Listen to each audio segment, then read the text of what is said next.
28 फरवरी 2026 middle east के history में हमेशा याद रहेगा। कई सालों से मुसाद और CIA ने ईरान के सुप्रीम लीडर अली खमेनाई को मॉनिटर करना शुरू किया था। दोस्तों, उन्होंने तेहरान के ट्रैफिक कैमरास हैक कर लिए, गार्ड्स के पैटर्न्स रिकॉर्ड किए, मोबाइल नेटवर्क डिसरप्ट किए और हर एक छोटी छोटी डिटेल को एनालाइज किया, सब एक मकसद के लिए, सिर्फ ये आइडेंटिफाई करना दोस्तों कि अली खमेनाई कब और कहां अवेलेबल होंगे। और जब इंटेलिजेंस को कंफर्म मिल गया कि अली खमेनाई एक स्पेसिफिक मीटिंग में अपने ऑफिस के पास होंगे, तो अमेरिका और इसराइल ने अपनी लॉन्ग टर्म प्लानिंग को एक्सिक्यूट करने का ऑर्डर दिया।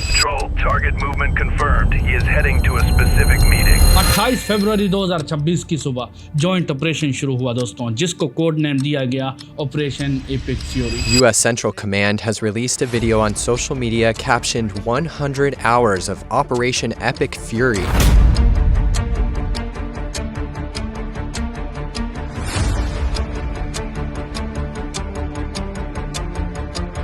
इसराइली जेट्स ने मिसाइल से ईरानियन टारगेट्स को हिट किया, जिसमें खमेनाई का सिक्योर्ड कंपाउंड भी शामिल था। और इसी तरह दोस्तों, जहां एक तरफ इंटेलिजेंस सालों से प्लानिंग कर रही थी, वहीं 28 फरवरी को उस प्लानिंग का रिजल्ट रियलिटी में बदल गया। और फिर बात आती है अमेरिका की। डोनाल्ड ट्रंप ने मीडिया के सामने आकर कहा, हम रिजीम चेंज नहीं चाहते थे, हम सिर्फ सिक्योरिटी इंश्योर कर रहे थे। लेकिन सवाल यहाँ उठता है, Do you want to see regime change in Iran? No.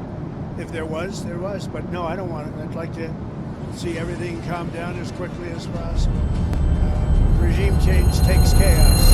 अगर रजीम चेंज नहीं चाहते थे तो फिर एक मुल्क के सुप्रीम लीडर को टारगेट करने का मतलब क्या था? यानी मतलब तुम चाहते क्या हो कि किसी भी कंट्री का सबसे पावरफुल आदमी मर जाए और सिस्टम वैसे के वैसे ही रहे? दोस्तों, हिस्ट्री हमें ये बताती है कि जब भी कोई टॉप लीडरशिप को हिट किया जाता है तो पावर वैक्यूम पैदा होता है, और पावर वैक्यूम अक्सर रजीम चेंज का रास्ता खोलता है। दोस्तों, डोनाल्ड ट्रंप के अल्फाज और ग्राउंड रियलिटी के बीच जो गैप है, वही इस कहानी का सबसे बड़ा सवाल है। और शायद सच भी ये है दोस्तों कि जियोपॉलिटिक्स में रजीम चेंज कभी ऑफिशियली अनाउंस नहीं किया जाता, वो बस सूरत हाल के जरिए हो जाता है। और अगर अब भी दुनिया के बाकी लीडर्स चुप बैठे रहे तो उन्हें ये बात कभी नहीं भूलनी चाहिए कि कल उनकी भी बारी आ सकती है। पहले सद्दाम हुसैन, फिर मुअम्मर कद्दाफी, फिर मिडल ईस्ट के एक और पावरफुल नाम किंग फैसल, और अब अली खमेनाई। सवाल ये नहीं कि कौन सही था कौन गलत, सवाल ये है पैटर्न क्या है। दोस्तों, जब भी कोई लीडर वेस्टर्न पॉलिसी के खिलाफ खड़ा होता है तो उसका अंजाम भी यही होता है।